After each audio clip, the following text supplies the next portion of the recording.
Hi, this is Mariah Gullo from The Hollywood Reporter, and we're in studio with Rob Riggle today. Hi, Rob. Hi, how are you? How are you? I'm well, thank you. 12 Strong. Yeah. What an amazing movie. Yeah, I hope so. I have one question for you. Yeah. That rocket launcher attached to a truck. Do you think I could get that in Texas? In Texas, yes. That is terrifying. That is the most terrifying weapon I've ever seen. Yeah. I'm trying to remember which one it is. Remind me, where are we talking about? It was the Taliban's weapon. Uh-huh. And oh, it the was rocket. this, Yes. I'm where probably they saying launched the wrong 40. thing. I'm saying No, it's when not you a said rocket rocket launcher, it was singular to me, so I was thinking right. it was like like an RPG. Rocket. What is that called? It's like a it's called like a MIRV, a multiple rocket vehicle or something like that. Anyway, wow. But yes, it's the Soviet version. We have our own version. They have their wow. version, and it launches a whole lot of missiles or rockets at once. Yeah, and causes a lot of destruction in a big area. It you could feel the heat coming off of the movie screen from it. It's pretty amazing. Yeah, it's a bad weapon. It's a bad mamma jamma, as they might say. Yeah. So can you tell me how you got this role? This is such a unique situation that you found yourself in. You're playing your old Army boss. Yeah, well, yes, he is in the Army. I was a Marine, Mm-hmm. but yes, he was in the Army. Uh-huh. We have a big joint world now where we all work with each other and stuff. Mm-hmm. But so this story takes place in October of 2001, right after 9/11. Mm-hmm. These were the first guys to go into Afghanistan and hook up with the Northern Alliance and actually start fighting the Taliban and Al Qaeda. And there was only 12 of them. I mean, we're talking first guys in This right is after. like And we didn't have covert ops. And we didn't have a big footprint. You know, in that part of the world, getting to Afghanistan is hard. They're landlocked. They're surrounded by Russia and Iran, and these aren't friends of ours necessarily. So it was hard for us to find a way to get there. So we just didn't have a big footprint and able to make a big impact. But these 12 guys went in and joined the Northern Alliance, who was already fighting the Taliban at the time. And they became our new best friends. They were our new allies. So we teamed up with them. These guys went in, and they did something that's probably never been done in military history. If you look at what was accomplished in the amount of time with what they had. Yeah. So it's a fascinating, true story, and it was classified for a long time. I mean, 17 years later, you can tell the story, but for a long time, it was classified. Mm-hmm. Now, my portion of how getting to your thing, after 9/11. I was in New York studying at the Upright Citizens Brigade Theater, learning sketch and improv comedy. But I was also in the reserves. I had just left active duty the year before in 2000. So I was activated, worked down on the rubble piles of Ground Zero and the Bunker Brigades and stuff like that, moving rubble. And I volunteered to go back on active duty. I got picked up in November by Central Command. And so I got picked up on November 10th, and I was in Afghanistan November 30th. And when I got there, I reported to Lieutenant Colonel Max Bowers, who was the commanding officer of 3rd Battalion, 5th Special Forces Group. And I worked directly for him on his command element. I was on his staff. And now I play Lieutenant Colonel Max Bowers in the movie. Mm-hmm. So it's a small world, and it's interesting that it's come full circle like this, that I'm actually playing my old boss. Yeah. And what was he like back then? He was great. I mean, he was a very proficient leader. He knew his stuff, and he cared about his troops, and I thought he was a real professional. So that's all you can ask for. Yeah, yeah. And did you kind of create a character kind of directly based on him, or did you kind of go off and? Well, I took what was on the script. You got to take what's in the script, sure. And knowing the man personally and having worked with him and for him for so long, I felt like I knew this guy and I knew the situation. I knew Colonel Mulholland, who's now General Mulholland, but I knew Colonel Mulholland at the time. Not very well, but at least I could put a name with the faces. I even met General Dostum on Christmas Eve, So I actually, the people that are in this movie, I've met face to face and talked with. So I felt like I had probably a little better angle maybe or understanding of the world and the environment because I lived in Mazar-e Sharif there, and I knew the people, and I knew General Moakek's militia, I knew General Atta's militia, and I knew General Dostum's militia, so it was very interesting, and I was very lucky that I got to not only serve there, but also go back and then tell the story, tell their story. Yeah, there's some good comedic moments just about how kind of alien these guys are, the Northern Alliance, like how they the way that they talk to each other and the way that they talk to other people, and it's almost that moment where they're just trying to figure out everybody's culture. Like, was Sure. that your experience back then? Yeah, I think so. I mean, there's always different worlds, obviously, and you know we want to be going back to, we were talking earlier before the cameras were rolling about manners and good manners, and so we wanted to, you know, we're there to help them free their country. We're not there to upset them or anger them. We're there to be good allies, good friends. So we always try to be on our good manners, you know, and our best behavior, and we try to speak their language, and we try to obey their customs, so yeah, there's a lot of that going on. But they're very, you know, there were moments, you've seen the movie where General Dostum is yelling at Razan, you know, the guy that he was fighting, the Taliban leader. Yeah. And that actually happened. You know, he got on the radio and said, "Hey, we're coming to get you," and I'm with the Americans, and you know, they were yelling at each other. Wow. He's like, turn to 2. Yeah, basically. Let me talk to you on 2. Exactly. Amazing. Exactly. That is amazing. So when you were on set for this movie, what did you get? Like, did anybody like ask you for advice or consult you on how? Well, no, not really, because we They're actually already the guys that researched. Chris Hemsworth and Michael Shannon portray in the movie, those guys in real life were on the set. They were there consulting. They were there, so they had the best resource you could have. I mean, directly from the source, which is great for an actor when you're portraying something, especially a story or the people, to be able to have the source right there to say, you know what, when I got that call, this is my first thought was this. Wow. I'll never forget that day because after the battle, I had a conversation with so-and-so, and this is what he was saying. And I remember my thought process was, what are you talking about? So to be able to pick the brain of the people that you're playing and get the stories directly from them helps tremendously as far as being honest and true to the story and the character. So. And what do people get right and what do people get wrong as far as Well, you know, military experience? military folks watch all military movies with like, they're it's picky. ridiculous. It's just this crazy eye for, I can't believe he saluted indoors. He doesn't have a cover on. He doesn't have a weapon on. Why would he do that? This movie's bull. And you're like, hold on. I think you're missing the forest for the trees here, all right? Let's not get wrapped around the axle. But that does matter, you know, like to the military audiences. Sure. And, you know, and if they say things wrong or they get the nomenclature wrong or they're holding their weapon wrong, you know, you don't put your finger on the trigger until it's go time. So any other time, unless you plan on killing someone, your finger's off the trigger and, you know, straight. And then you watch movies and there's all these guys walking around with their finger on the trigger and you're like, that's the first rule in safety. We don't do that, you know. So even something as simple as that can really rip somebody out of the moment or keep someone in the moment if they've had any experience with that. To most civilians, they're like, I didn't even notice. What are you talking about?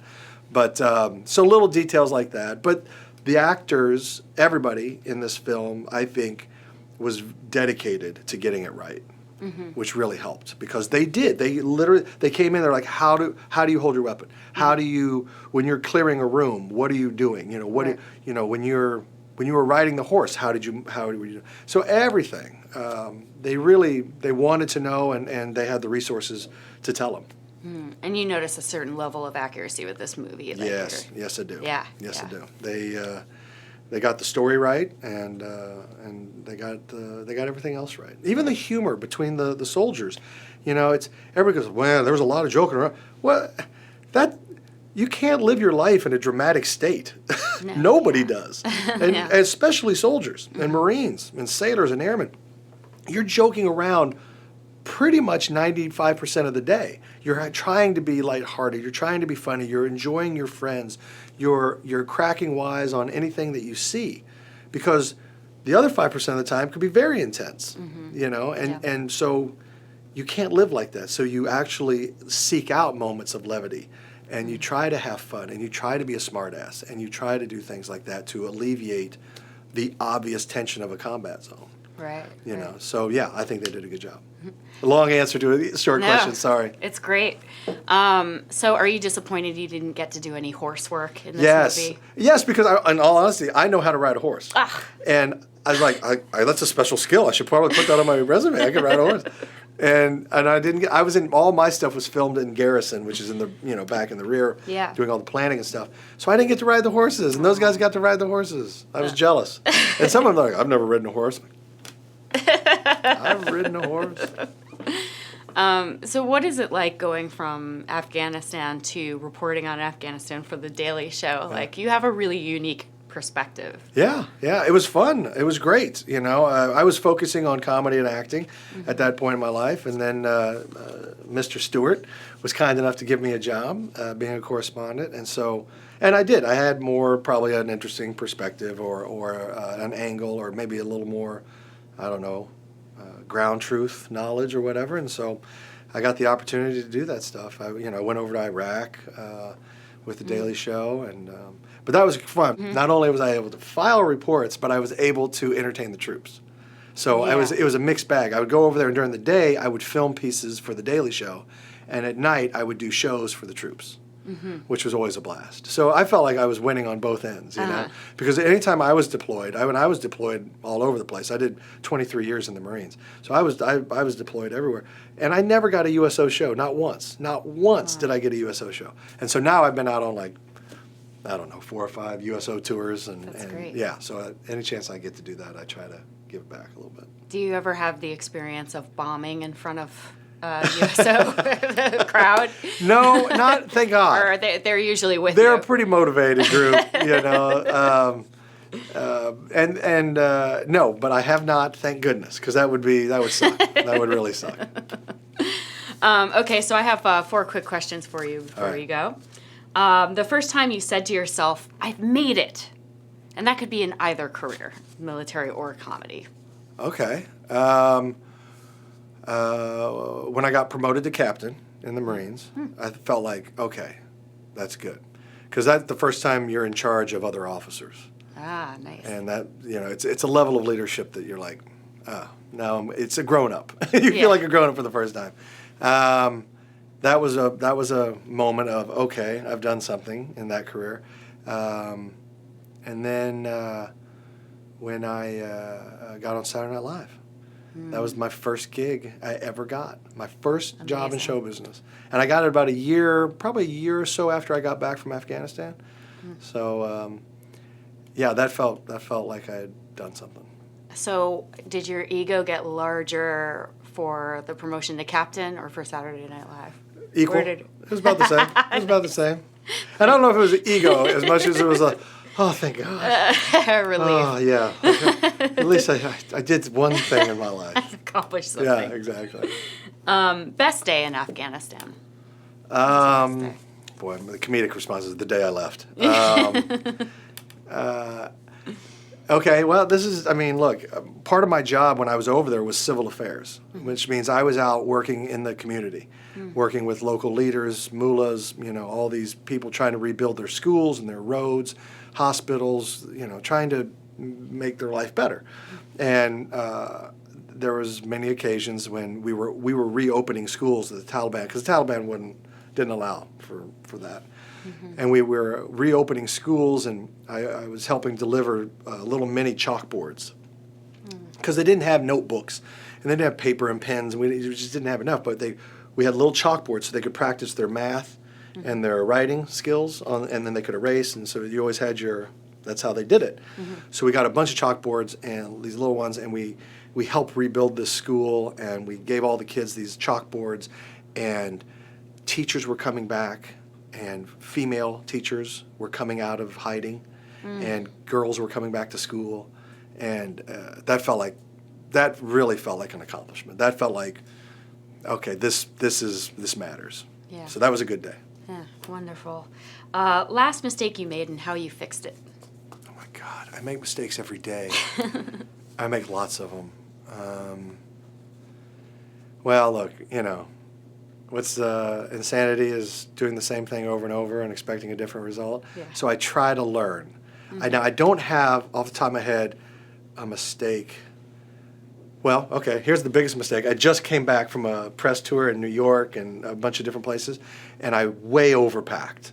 I mean, stupidly overpacked, and I humped 2 suitcases across the country to 4 different cities or whatever, and I'm like, So that is a mistake I tend to correct. I will correct. I'm going to pack lighter on my next trip. All you can do is, anytime you screw up, is just try to do better the next time. Absolutely. I need to do that too. And I need a suitcase with rollers. I still refuse to get one. Oh, you got to get Oh, I'm rollers. slinging it over my shoulder, a big duffel bag. No, you're killing yourself. I know. Treat yourself to some rollers. I will. All right, good. I will. Worst audition experience. Oh my God. I have so many. Auditioning's always been hard for me. Okay, so right after SNL, there was an opportunity to Joey, which was a spin-off of Friends. Right. And so the show, Joey, and had done its first season, and they were going into their second season, and they said, hey, we're looking for a sidekick for Joey, Joey's best friend. And so I was like, okay, so they would come in and audition. I was like, okay. So I was living in New York, but I came out here to LA, and I got through this gauntlet of auditions. I don't know how, but I got through the producers and then the studio, and then I made it to the network. But they gave us new sides, which sides are, your lines or whatever. And I thought I knew it, but I was so nervous. Because I'm as green as it gets. I had one job in show business, and it didn't last very long. And so I was like, oh, God. So I got real nervous, and it's down to me and 3 guys. And now when you go to the network audition, Matt LeBlanc is actually there, the guy who plays Joey. So I'm like, oh, boy, I've watched Friends my whole life, and wow, that's Matt LeBlanc. Well, I get in the room, and now there's 30 executives from NBC all around. And sit down, and the scene is Joey's driving a car, and I pop up from the back seat, and I spring something on him, right? And we have this dialogue, and it's a kind of a high-action scene. So he starts in a chair, and I hunker down behind him, and everybody's watching, and they go, okay, and action. And so I pop up, and he goes, ah, and I go, ah! And I forgot everything. Everything all the dialogue flew out of my brain. And so he goes, ah! And I go, ah! Again, stalling, thinking it'll come back to me. So now we're just yelling at each other. And finally, I'm like, it's not coming. It's just not, I can't find it. I felt like I was standing in an empty warehouse, just looking around and it was just me alone. So finally I go, I'm sorry. Can we start over? Crazy. I want to start over. I was thinking about this thing. Anyway, let's start over. Everybody goes, okay, cool, yeah, absolutely, no problem, cool. So I hunker back down and action, and I realized I hadn't taken the time to figure out what the line was. So I still don't know what the line is. So action, and I go, oh, God, and now I'm too nervous and too scared to admit that I don't know the line yet. So I pop up and go, hey, he goes, ah, ah, and we're still looking at each other, and I'm going, ah, ah, huh? And Matt is now looking at me like, who is this guy, and what is he doing? Is he messing with me? Like, this can't be happening. Right. And I really have flop sweat. It's really, I have a little sweaty mustache, and I'm really flopping and dying. And I've never felt so lonely. And it was like the whole room, it was like a zoom in, dolly out. You know how the room elongates? Yes. And that was me. And everybody was staring at me, and I was dying. And finally, I yelled at him a couple more times, like, oh my God! And he was so baffled. And finally, I go, I'm sorry, I don't know the line. I had to confess. I go, what is the next line? And they said it, and it all rushed back in. And I was like, oh, of course. And I knew, from then on, I knew all 2 or 3 pages of dialogue right after that. But I had completely forgot that one thing completely firewalled me from the whole. So the 3rd time, I get down, I get up, and I got through the scene. But at that point, everybody in the room was like, we're done. Moving on. We're moving on. Thank you so much. That was some real courage under fire there. That was a dark day. That was and I learned a valuable lesson that day. Tried to recover from it. So. If you scream too loud, you will forget your lines. Yeah, it doesn't matter how long you stall. If you don't know the words, they're going to figure you out. Rob Riggle, thank you so much for being here today. Thank you. The movie is 12 Strong. It's in the theaters now. Thanks.